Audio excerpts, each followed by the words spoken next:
Ganito ang Antarctica noon, covered with forests. Okay, share ko lang guys, someone asked. Ganito naman daw 'di ba talaga ang Antarctica noon?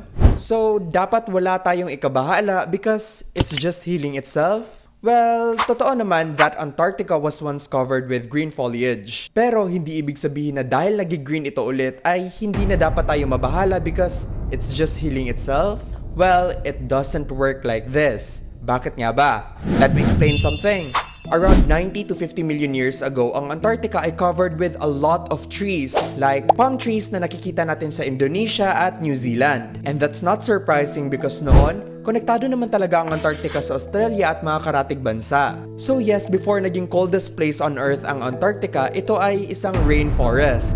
Nakadiscover kasi ang mga scientists dito ng mga fossils ng puno. And they even found out that dinosaurs once lived here. Naging ganito ang itsura ng Antarctica kahit pa noon ay nagkaroon ng 6 months of darkness in winter, suggesting na noon ay sobrang warm sa Antarctica. Pero bakit nga ba? Noon kasi around 140 million years ago, noong mid-Cretaceous period pa, it was one of the warmest eras ng Earth. So yes, nagkaroon ng climate change at global warming noon, pero in a natural process, hindi katulad ngayon na human-induced. Pero bakit ba naging ice ngayon ang Antarctica? Around 34 million years ago kasi bumaba ang carbon dioxide level ng Earth hanggang sa unti-unti nag-shift ang climate sa Antarctica.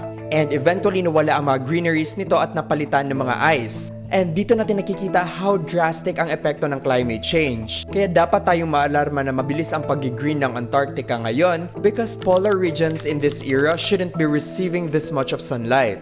Noon, around 1,000 parts per million ang carbon dioxide concentration ng Earth. And that's very hot. In comparison ngayon, around 420 parts per million na ang concentration ng carbon dioxide dito sa Earth. So, kapag patuloy pa itong umangat ng umangat, this means na mabilis ang pag-green ng Antarctica kahit pa nasa polar region ito. And this only means that global warming and climate change is worsening. Yun lang.